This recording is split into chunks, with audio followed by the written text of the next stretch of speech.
Hello, everyone. Hello, hey, everyone. It's Scotty T. And I want to tell you something. I'm excited about this one. This young lady's a wonderful comedian, a writer, an actor, a model. Rosie Tran is here. Rosie, thank you for giving me some of your time. Hi, Scott. Thanks for having me. It is an honor to meet you. Boy, I went to your website. Well, before we even start, should I call you Moonbeam? No. Okay, I went to your website and I saw all these pictures of Jay Leno and Bill Oh, Maher. And oh my God, amazing. You're an amazing woman. thanks, Scott.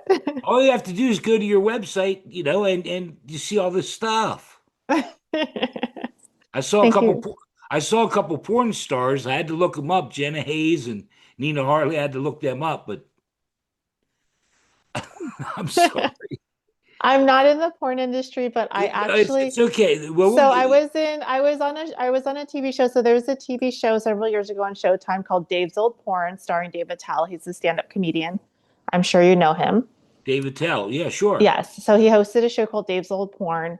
And I am friends with Dave and I've opened for him on the road in the past. And he had me so basically the show is like Mystery Science Theater, except for him and comedians make fun of porn. And he had me come down and I was in one of the promo videos. So that's why I No, was I there. was just joking around. I'm sorry. I apologize. Let's go back to the beginning. Well, first off, you're in California, I think now, but originally from New Orleans. Is that That's right? correct. Yeah, I'm in LA Yeah. now. I've been to New Orleans. I love New Orleans. Yes, it's a very fun I city. wanted to move there. I went there and I said, this is the most decadent town I've ever been in. I want to be there. I want to live there. Right? It's a fun town. You recently had a birthday. Happy belated birthday. Thank you. January 10th. Is that right? The 11th. The 11th. I'm sorry. Take me back to the beginning. I guess it would be in New Orleans. Did you know early on that you were going to entertain people? No, I didn't. I was actually really, really Okay. shy, Scott, and Okay. I hated stand-up comedy. I thought it was Okay. horrible and boring. Well, no, I want to save it because I know how you started comedy, but so you didn't know early on. Like I went to my first show when I was 12, and I knew I was going to be in the music business. I knew that. Well, I was really, really shy. I like to sing. I was in the school choir, and we actually Bingo. Bingo. We got it. I was in the school choir in elementary school, and we actually went to state, and I think we won. We were a very prestigious choir, and we did dance moves and things like that. Yeah, yeah. It was really cute. Um, and I did secretly always wanted to be a pop star, but I was very, very shy, Scott. So I thought that's Secretly. never going to happen. And I also had very traditional immigrant Asian parents who wanted me to be like Right. a doctor or something. So Okay. I had a small, like in my heart, like little dream, but A I just little never thought it dream. was going to happen because I was so shy, painfully shy. And the choir was different because it was like a group of kids, so I could Okay. blend Yeah. in. Yeah, but like I was too scared, I think, and my parents were so strict, like extremely, extremely strict. So Okay. So now, and again, I do my research. Why are you laughing at me? I thought we were off to a good start.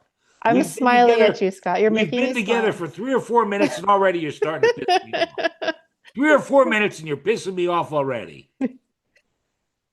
Um, when you started doing comedy, it was because of an ex-boyfriend.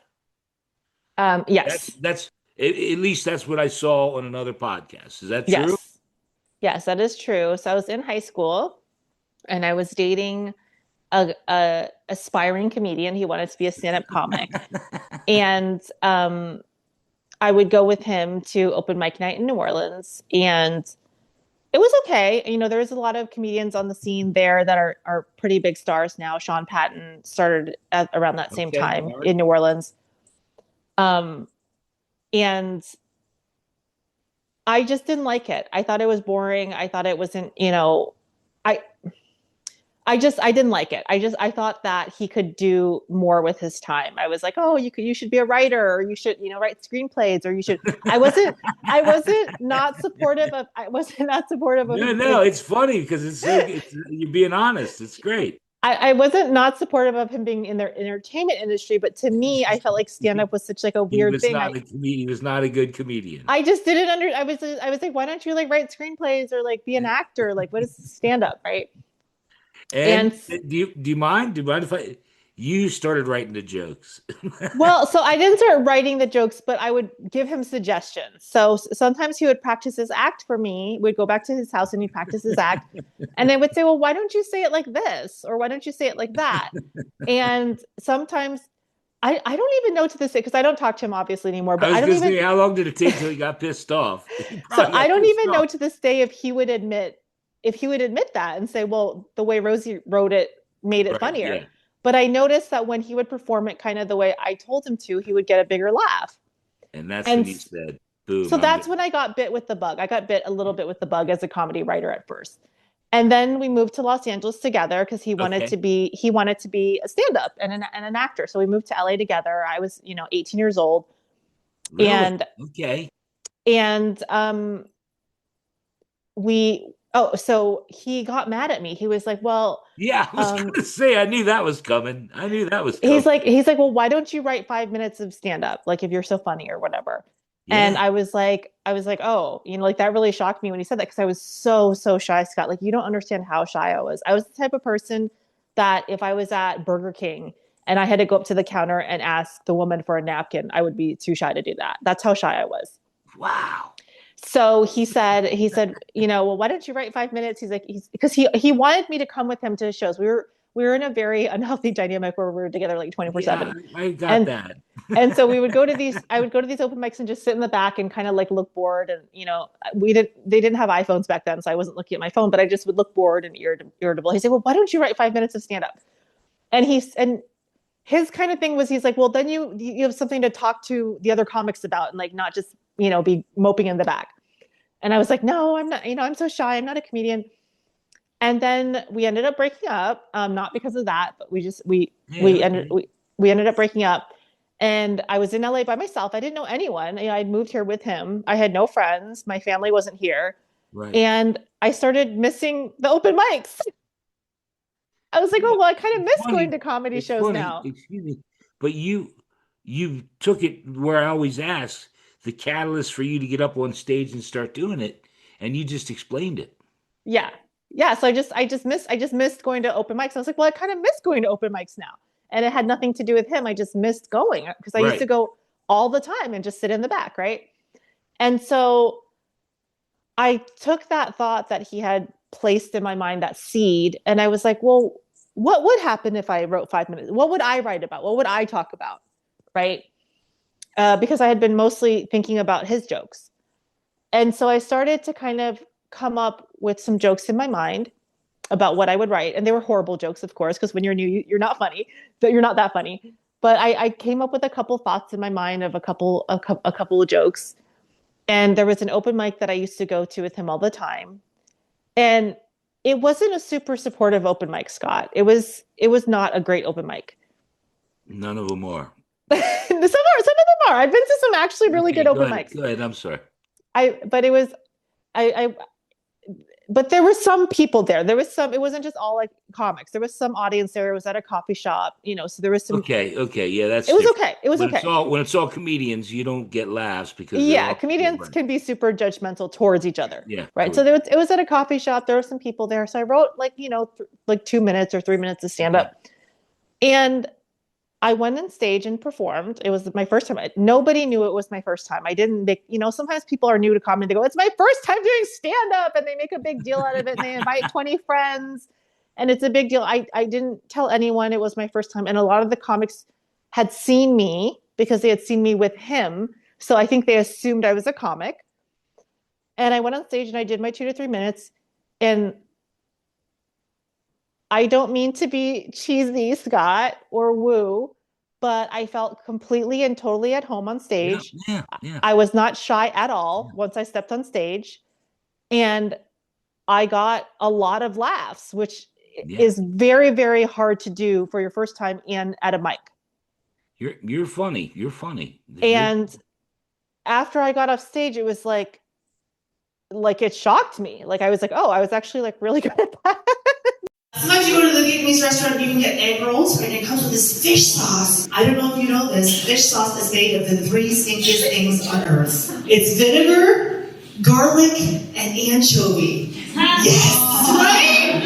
You dip those egg rolls in and put the fish sauce in, you can't get it off your breath for months. Yeah. You can brush your teeth, floss, gargle skull, pig's blood, it's on there. Right? You put the COVID mask on, you're out. It's worse than Agent Orange. You're just. You toured all over the world with the USO, all over. Yes, I've been to Germany. I've been to Iraq, Afghanistan, Kuwait. How did that come about?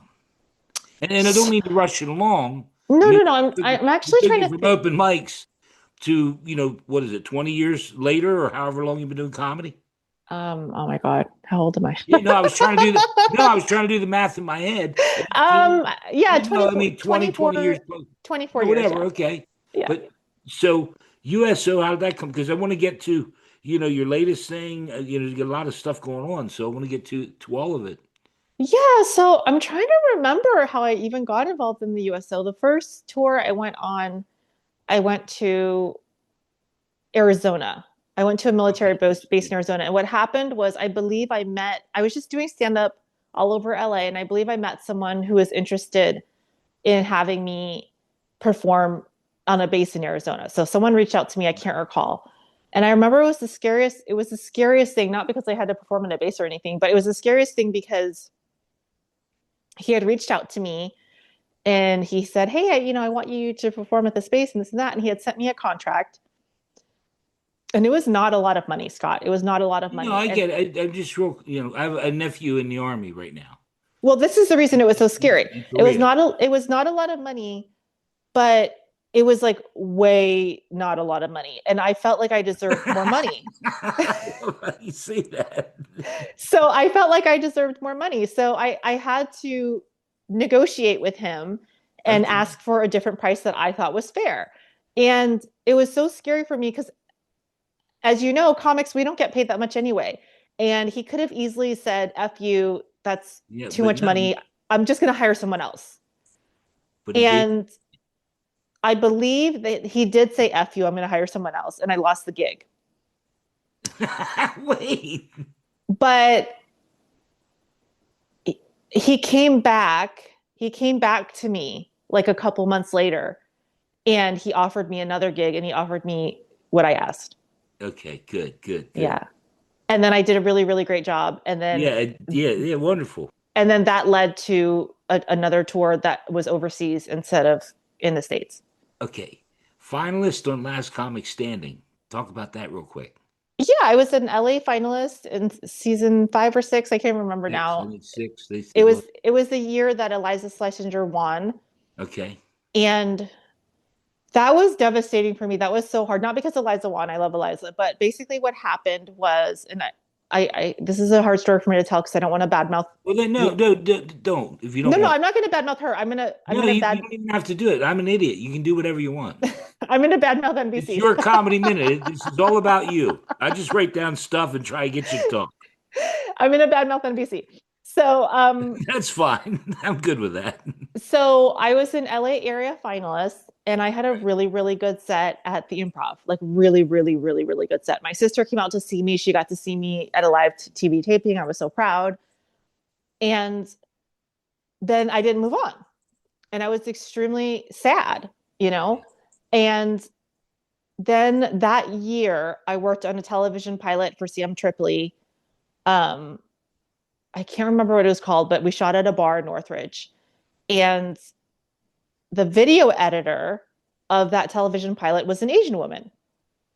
And she had worked on Last Comic Standing, the season that I did. And she goes, right. Oh, she's like, you're Rosie Tran. And I said, yeah. She goes, I edited season 6 of Last Comic Standing. And I said, oh, she's like, you were so funny. She's like, you were so funny. And I said, oh, okay, yeah, well, I didn't move on. And then she told me why I didn't move on. She goes, I actually know why you didn't move on because I worked on the production. I said, oh, what happened? And she told me that there was another comedian, which you guys can Google. I mean, I'm friends with her. That's what I'm saying. I don't want to talk bad about her, but I'm friends with her. That's But fine. this other comedian was also an Asian female, and she had an NBC diversity deal with NBC. And so even though I was so funny that night and so great, NBC did not feel that they could have two Asian women. I knew that was coming. Yeah. And so, and this, like I said, this video editor was Asian American, and she's like, I just loved you. You were so funny. You were so great. She's like, and so she told me that. And I'm glad actually that she did tell me that, because I was feeling so hard on myself. Like, oh, like, why did this happen? You know?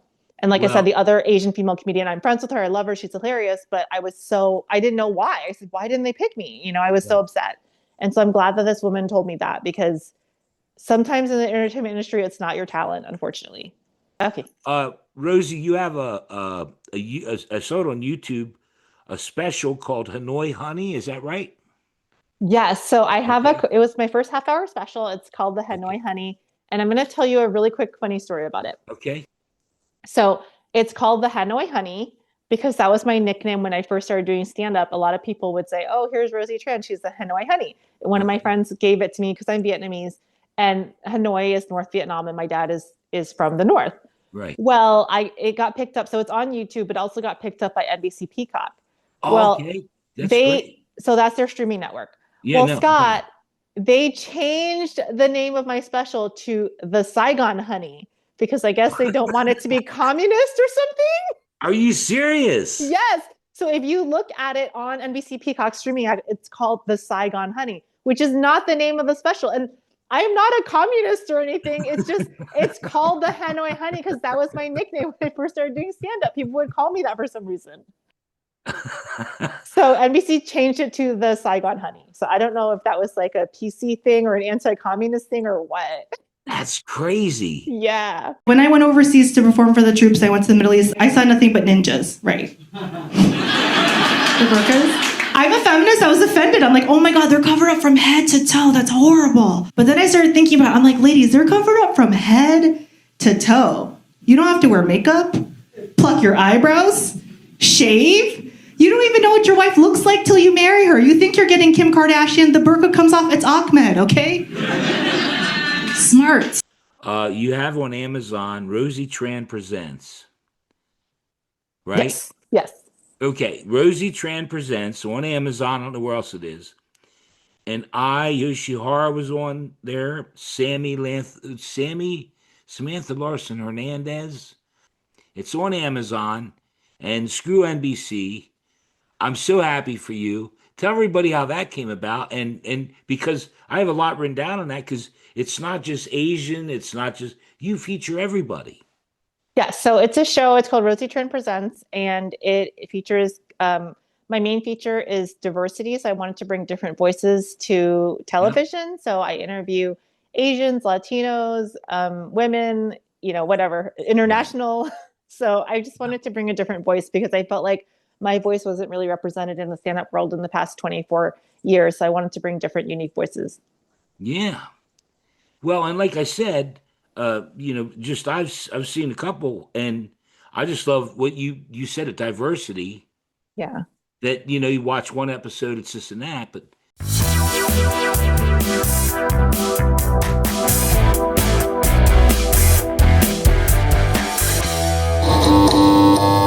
How was your journey from being a Playboy model living in Russia to being in the United States? Oh my goodness, there's so much to unpack in this one question there.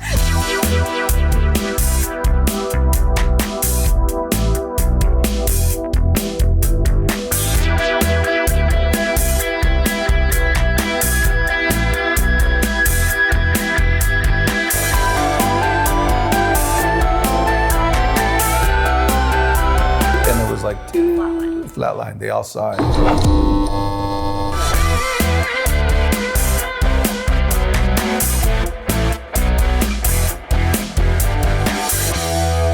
Also, with my no filter, I say what's on my mind, and I don't care if I hurt people's feelings. 3 years ago, I lost my best friend to cancer, and my girlfriend went to comfort me. She was like, "Keith, I'm so sorry about Norm." I was like, "Oh, why couldn't it have been you?" So I lost a best friend and a girlfriend.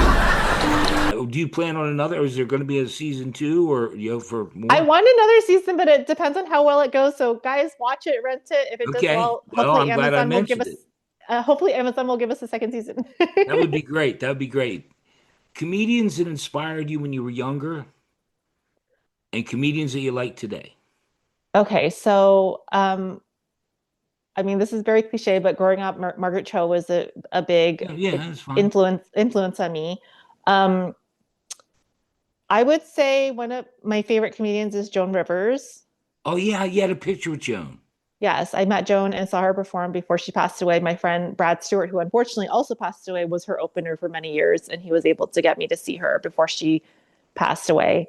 And she was hilarious. And she made me feel so lazy when I saw her because she was on stage for a full hour and a half performing in like a fur coat with like full makeup on and high heels. And she was like, a senior citizen. And, I go on stage for half an hour and I'm like exhausted and need a break. So, and just like her writing style was so, she was a comic. Her writing style, she was a comic. Like she taught me how to be more, to how to milk my jokes longer. So like when I watched her on stage, so normally the way I do jokes is I do a story or I do a setup punchline. And when I watched Joan, what I noticed about her is she would do a setup and then she would do a punchline and then she would do a tag and then she would do another setup and then she would do another punchline and then she would do a tag and then she would do a callback to bring back the other joke. So she would take a joke that was maybe like a 3-minute joke and she would make it into like a 10-minute joke. She would stretch the joke out as far as it could possibly go until it was dead. And then she would do an act out on top of it. And then she'd act it up. And then she would act it out. And so when I saw her in real life, I was, sorry. No, I was just going to say, I've had Tom Padovano and Elaine Witt wrote jokes for Joan Rivers on the show. That's awesome. Yeah. So she really would stretch it out as far as it would go. And it just showed me how lazy I was being with my joke writing. And I was like, okay, I got to be more creative. Okay. What about comedians you like today? Comedians that are the comedians now? And you don't have to mention any. I mean, Caroline Bray is one of my favorite comedians that's still working. Okay. A lot of my friends, I love and respect. You can mention them if you'd like. We could, I'll say hello to them. Maybe we'll get them on the show, whatever you think. Yeah. I mean, really, I love Jaron Carter. I think he's really fun. Okay. I love my friend Yoshi Obayashi, who he's hilarious and he's a great joke writer. It's really hard for me to watch a lot of the popular stand-ups now. Me too. It's not an insult towards them. It's just very hard. The stand-up's very different. Even though I look youngish, I'm very much an old school comic. I'm sorry. I'm kidding you. Playing. Do I need more Botox? I'm just playing. I'm trying to throw a few pennies in the fountain. That's all I'm trying to do. So I think I'm an old school comic at heart. Like I grew up before the TikTok era in stand-up. Yeah, me too. So I mean, obviously TikTok is new and all that stuff, and Instagram is new. But as a comic, I grew up and I started in the old school era. So it's very hard for me to watch. I am impressed by it. Like I'm impressed because someone being funny on TikTok or Instagram is different than live stand-up. Yeah, you do a lot. You do a lot of them. I'm like, in other words, I've seen your Instagram where you take us everywhere you go. So I just feel cool. like it's just I was at a photo shoot in Tokyo. I've been everywhere with you. No, I have been, and I think it's cool. So I just think it's different, but for me, I'm more of an old school traditional comic as far as stand-up is concerned. Do you enjoy doing the TikTok, Instagram videos like I do. that? It's different though. It's just different. And so it's a different medium to get used to than straight stand-up. For me, like I said, my core is old school straight stand-up. Yeah. I have death PTSD now. Okay, I have total death PTSD. I think everyone in my life is going to die. I have a little 14-year-old miniature schnauzer. Oh my God, I stare at him every day. I'm all, please, buddy, please don't die on me.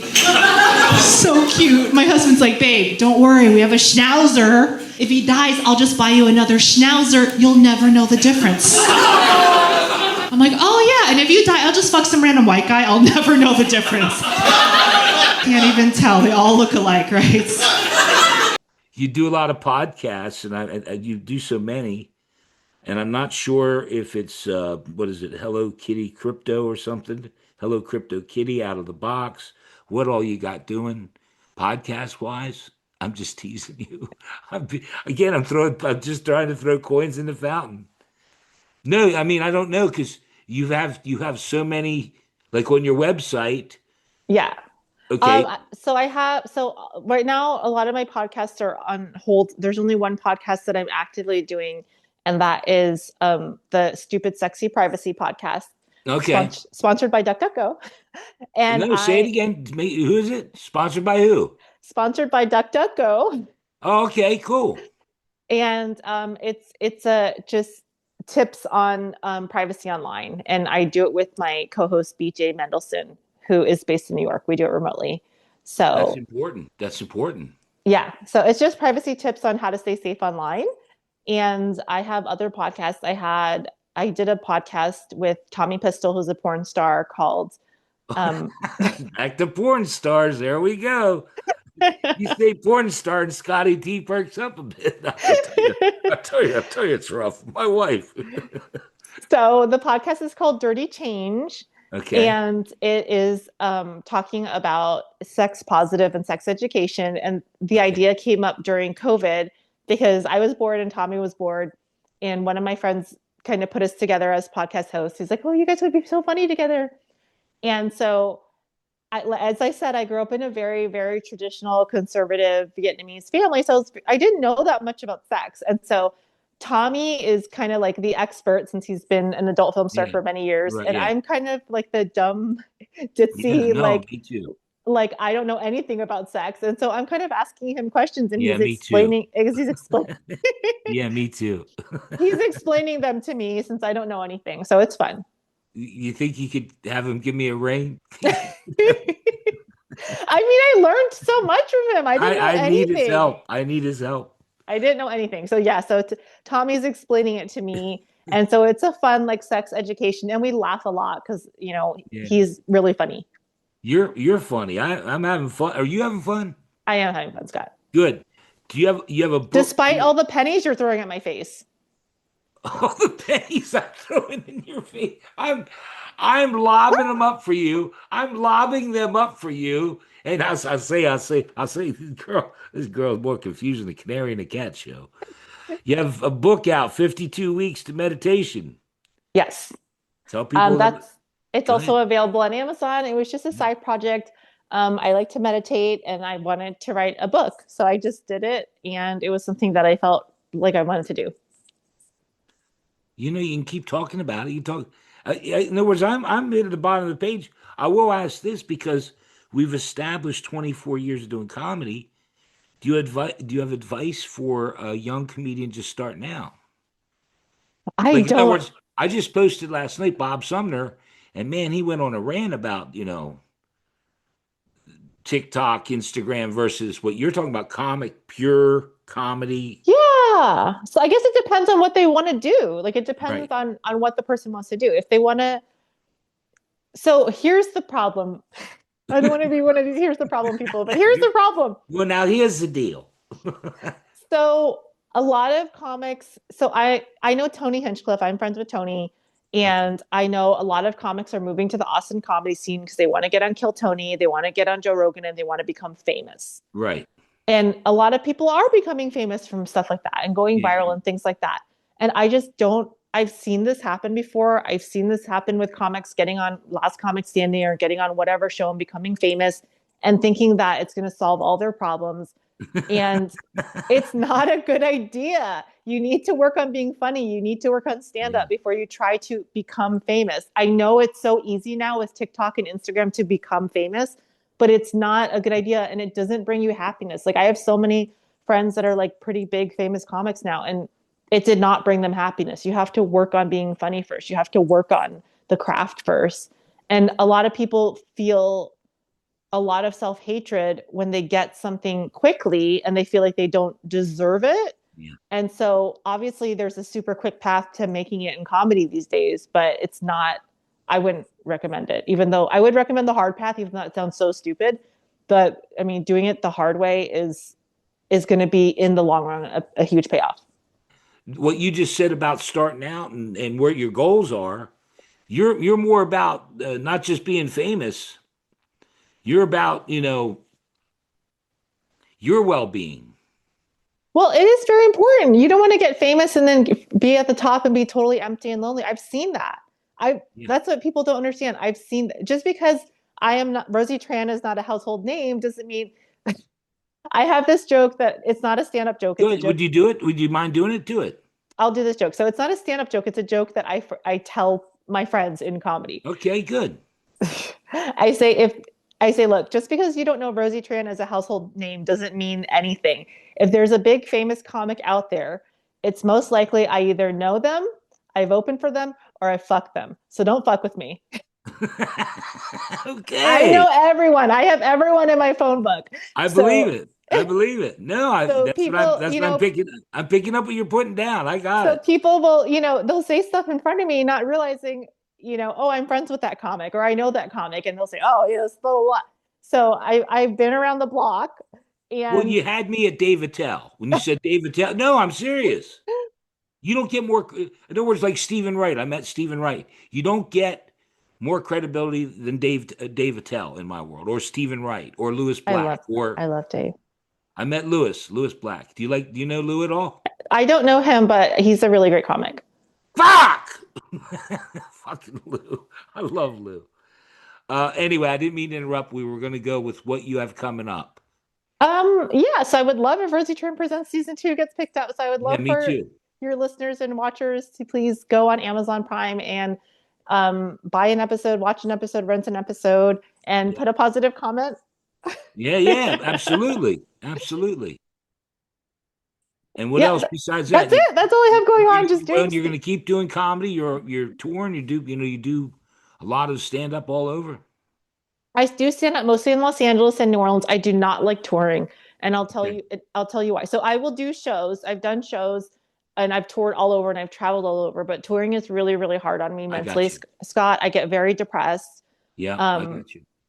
Touring is very, very mentally hard on me. So I try to, and that's where the idea of Rosie Tran Presents came from. I want to create a show. I want to create more content that I can monetize and not be touring, because touring is very hard on me. Yeah. No, and again, we just met, but believe me, I was on the road, and it's hard being on the road. It's very sad. And every night in a hotel room, and then the next night, Binghamton, Poughkeepsie, and just going on. Yeah. Well, we pretty much drove this comedy thing to a halt.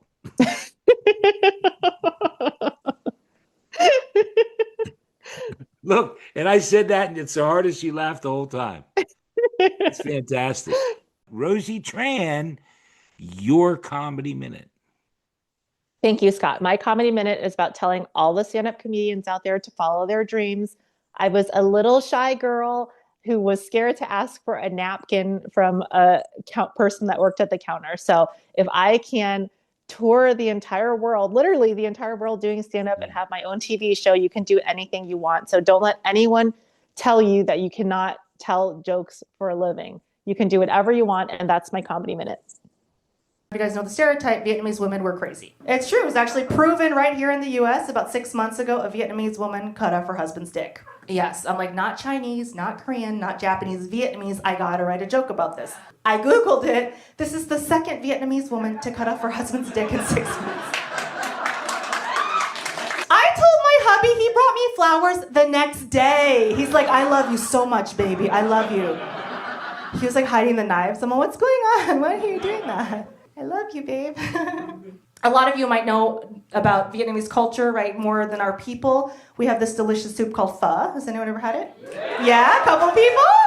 So good. So for those of you who don't know, we take all the weird stuff on the cow white people don't want to eat, and we put it in a soup.